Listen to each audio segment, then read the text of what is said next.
Então, no capítulo 32 de Gênesis, mostra Jacó descendo, né, da montanha, já resolvendo o problema com seu sogro, e descendo da montanha para ir embora para a terra do seu pai, para Berseba, onde morava Isaac. E ele viu uma legião de anjos passar por ele, e ele entendeu que era a milícia do céu que estava ali. Quer dizer, ele estava guardado, ele estava protegido. E ele descendo a montanha, chegando ao lado do Val do Jaboque, ele faz passar sua família para o outro lado e envia mensageiros a Esaú para dizer: olha, teu servo Jacó está vindo ao teu encontro. Está vindo para cá, pediu para arrumar lugar para ele aqui, que ele tem muitos bens. E voltaram os mensageiros que Jacó tinha enviado à casa do seu pai, e a resposta foi: vem Esaú te encontrar com 400 homens. Jacó ficou desesperado. A palavra de Deus diz, ali no capítulo 32 de Gênesis, você pode ler lá, o desespero de Jacó. A palavra diz que ele ficou angustiado. Você sabe, quando a pessoa está devendo, quando ela faz alguma coisa que ela deve, né, e dizer assim, a pessoa para quem ela deve está vindo encontrá-la, para que ela fez o mal, ou uma autoridade está vindo para a vila, né, ela se estremece. É como o empregado que está fazendo alguma besteira, ou roubando, ou trabalhando errado, né? O patrão chama ele, olha, vem, o patrão está te chamando. Ele já vai morrendo de medo, não é verdade? Ele já vai se tremendo todo, porque ele sabe que ele fez alguma coisa. E Jacó devia, Jacó tinha enganado seu irmão, seu pai tinha tomado a primogenitura, comprado ela, é bem verdade, Esaú vendeu-a porque não a valorizou, mas a bênção ele entrou sorrateiramente e roubou do seu pai. Então, o que acontece com a pessoa que está devendo é assim, ela ouve falar da pessoa que está se aproximando dela, já fica toda desesperada. Não há nada melhor do que ter paz. Por isso, o Senhor Jesus nos aconselha, a Bíblia nos aconselha a ter uma boa consciência. O apóstolo Paulo fala muito disso, da boa consciência. Porque quando você está com a boa consciência, pode chamar quem quiser chamar você, quem quiser dizer, olha, eu quero falar com você, a pessoa não vai se assustar, não vai ficar com medo, não tem por que ficar com medo. Ande direito, faça as coisas certas, evite o mal, e você não vai ter medo de falar com ninguém. Você não vai ter medo de se encontrar com ninguém. Jacó ficou desesperado. Passou a sua esposa, seus filhos, os seus filhos, suas esposas, do outro lado do Jaboque, e ele ficou sozinho. E ele enviou presentes para Salomão, 200 cabras, não sei quantas camelas, 40 vacas de cria com suas crias. Quer dizer, ele mandou uma fortuna em presente para Esaú para acalmar o coração dele. Ele não precisaria de nada daquilo se não tivesse endividado com Esaú. Se não devesse a Esaú, ele não precisaria ter tomado aquela atitude. Então a gente tem que medir, entender. Esaú, aliás, Jacó agora estava colhendo o que ele plantou. E ainda tinha muito a colher, porque ele fez muitas besteiras na vida dele e ele ainda tinha muita coisa a colher. E ele orou a Deus, ele pediu: o Senhor que fez aliança comigo lá em Betel, né, na verdade, o Isaac morava em Berseba. E em Betel eles teve aquele encontro com Deus. Lembra lá no primeiro capítulo, lá na primeira vídeo que a gente falou? Então, ele teve aquele, na segunda, né? Ele teve aquele encontro com Deus. E ali ele sonhou com escada e tal. Então, lá era Betel. Ele estava voltando para Berseba. E ele ora ao Deus que se encontrou com ele em Betel e pede: me livra da mão do meu irmão. Porque ele sabia que o irmão vinha contra ele, poderia vir furioso, já que o irmão tinha jurado que o mataria. E Jacó, naquela noite, ficou só. Eu creio que ele foi fazer uma vigília de oração, pedir proteção a Deus. Só que ele teve uma surpresa. Deus se apresentou a ele. A Bíblia diz que um homem lutava com Jacó. E lutou com ele a noite toda. E Jacó, e não prevalecia contra Jacó. Aquela luta de Jacó com aquele homem, ela relatado como uma luta com Deus.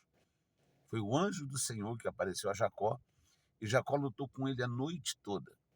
Pela manhã, vendo que não podia vencê-lo, tocou-lhe na conjuntura da coxa, feriu Jacó. E Jacó, ainda ferido, segurava no anjo. E então o anjo disse: me deixa embora, porque já é de manhã e eu preciso partir. Ele disse: não vou deixar você ir se não me abençoar. Então ele teve uma resposta do anjo. O anjo pergunta: qual o teu nome? E ele responde: meu nome é Jacó. E o anjo diz: não te chamarás mais Jacó, mas Israel, porque lutaste com Deus e com os homens e prevaleceste. Veja bem que Jacó, ele, ele lutou ali, segurou, pediu para ser abençoado, ele queria ser abençoado, tinha sido abençoado pelo seu pai, ele tinha crescido muito, ele tinha prosperado, ele tinha filhos, ele agora era um patriarca, né, de uma família enorme, de 12 filhos, mas ele pede àquele anjo que o abençoe. E o anjo diz para ele, pergunta-lhe o nome. Ora, o que significa o nome Jacó? Nós já falamos isso, né? Jacó significa enganador, mentiroso, trapaceiro, né? Esse nome ele recebeu porque ele nasceu agarrado no calcanhar do irmão. Então, querendo usurpar o lugar do irmão. E havia usurpado depois de grande. Então o anjo diz para ele: olha, você quer ser abençoado, você tem que mudar, você tem que ser uma nova criatura. Você tem que ser um novo homem. Você não pode ser o que você é. Não dá certo luz e trevas. Deus é luz. Deus é pureza, verdade. Jacó é mentira, engano. Enquanto a pessoa, se você que está me ouvindo, vive dessa forma, precisa mudar. Você quer uma vida com Deus? Não adianta frequentar a igreja, não adianta morar dentro da igreja, não adianta ser pastor, não adianta ser bispo, não adianta ser diácono, não adianta ser ancião de uma igreja, não adianta você ter o título que tiver. Jacó estava ali com a bênção de Abraão, mas ele não tinha paz. Ele não estava sossegado, porque ele ainda era Jacó. E Deus estava ensinando para ele: olha, você quer ter a paz que tinha Isaac? Isaac viveu a vida toda dele em paz. Mas Isaac teve aquela experiência de ser colocado no altar de Deus pelo pai dele, Abraão. Ele já tinha uma experiência, mas ele vivia o que ele conhecia. Jacó não. Jacó queria a bênção de Deus. Ele lutou para tomar de Esaú lugar de servo de Deus, lugar do representante de Deus, do amigo de Deus, do profeta de Deus na terra, mas não queria largar o Jacó. Né? Lembra que ele trabalhou com o sogro dele e que ele colocava aquelas varas escorchadas e marcadas para o rebanho nascer do jeito que ele queria, e que Deus mostrou para ele que não era daquele jeito, que Deus fazia os animais que cobriam o rebanho serem salpicados e malhados segundo a necessidade de Jacó. Quem cuida do povo de Deus é Deus. A gente não precisa se preocupar. Jacó estava desesperado. Olha, ele não tinha uma aliança com Deus. Como é que pode ficar desesperado agora? Mas ele devia. Ele estava errado com seu irmão. Então Deus, ele vem e põe a mão na cabeça de Jacó e diz: tu não te chamarás mais Jacó, mas Israel. Israel significa príncipe de Deus, de verdade, homem de Deus de verdade. Jacó passou por essa experiência. E então, quando ele sai dali, ele sai mancando, já com a sua. Porque o Senhor o feriu. Nossa luta com Deus nos machuca. Se nós lutarmos com Deus, Deus quer que nós sejamos homens de Deus, que nós nos transformemos, que nós venhamos a ser homens melhores, homens abençoados, dar um testemunho bom do Senhor, viver pela fé, crer nele, confiar nele, fazer o que é certo, fazer as coisas direitinho. E a gente não faz, a gente vai se machucar. A gente vai se machucar, porque com Deus não se brinca, de Deus não se zomba. Dura coisa, diz o apóstolo Paulo, é cair na mão do Deus vivo. Então, você quer andar com Deus? Saiba que é preciso realmente tomar uma decisão. E não adianta dizer: Senhor, vem me mudar, vem me transformar. Não, Deus falou para Jacó: não te chamarás mais Jacó, mas Israel. Quer dizer, você tem que tomar uma atitude. É você, Jacó, que tem que mudar. É você. Eu te ajudo, se você quiser. Porque às vezes a pessoa pede ajuda com Deus, mas ela não quer largar o erro. Né? Como que eu posso dizer a Deus para me livrar do mal se eu não quero largar as imagens que ele disse que não é para ter? Está escrito: não fará e não terá na tua casa. Aí eu encho a minha casa de imagens, mas eu arrumo a desculpa religiosa para manter a desobediência à palavra. Não vai fluir. Desculpa, não vai fluir. Eu sinto muito te avisar, não vai fluir.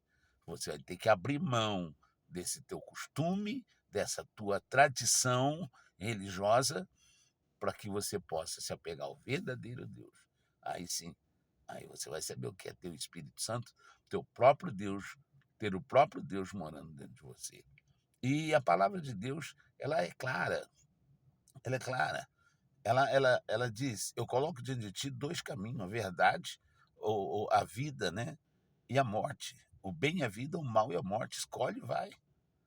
Então ele coloca diante de nós a responsabilidade da nossa vida em nossas mãos. A minha vida, a responsabilidade da minha vida está nas minhas mãos. O que vai ser dela amanhã, sou eu que vou plantar. O que vai ser da minha vida amanhã, sou eu que vou decidir. O que eu vou viver amanhã, eu estou plantando hoje. E amanhã eu vou plantar o depois de amanhã. E assim por diante, tá bom? Vamos fazer uma oração juntos? Vamos? Um dia desse eu vou fazer uma live só de oração com você, para a gente buscar o Espírito Santo junto. Você topa? Você que não tem essa experiência, vamos fazer isso junto um dia? Vamos marcar um dia, tá bom? Vou marcar com vocês, tá? Vamos orar? Senhor nosso Deus e nosso Pai, nós vamos aprendendo com a caminhada de Jacó. Assim como ele vai aprendendo, que com o Senhor não há brincadeira. O Senhor é fiel, justo. O Senhor é amor, mas o Senhor é justiça. E sabendo disso, Jacó, nessa situação em que estava, e encontrar-se com seu irmão, pediu ajuda ao Senhor, desesperado, mesmo sabendo que o Senhor era com ele, mas ele sabia que ele tinha culpa no cartório. E por isso ele tinha medo. Porque ele sabe que o Senhor é fiel, o Senhor é justo, o Senhor ia defendê-lo se ele tivesse razão. Mas ele se humilhou perante o Senhor e preparou um presente. A gente vê meu pai, na sequência, que ele se humilhou diante do seu irmão também. E o Senhor levanta o humilde. O Senhor levanta aquele que se humilha. E então, meu pai, abençoa essa pessoa que com humildade ora comigo. Mesmo que ela não é da Igreja Universal, ela é de outra religião, talvez ela seja católica, espírita, talvez ela seja ateia, mas esteja com um problema, e resolveu colocar uma esperança nessa oração. Abençoa ela, cura, arranca o câncer, estoura esse tumor, arranca da vida dela, meu pai. Arranca dela a diabetes, arranca dela essa gordura no sangue, arranca dela, meu pai, o problema do fígado, das pernas, dos braços, da coluna. Meu Deus, assim como o Senhor me arrancou da paralisia, curou a minha paralisia, que o médico disse que eu nunca mais andaria, e eu estou andando, estou curado, o Senhor também, meu Pai, cure essa pessoa. Abençoe a vida dela, porque todos nós enfrentamos tempestades. E no meio das tempestades está o Senhor conosco. O Senhor estará sempre conosco. Então nos abençoa e abençoe essa pessoa, a vida dela, em nome do Pai, do Filho e do Espírito Santo. Faça chegar, meu Pai, essa live a muitos que precisam aprender a andar com o Senhor.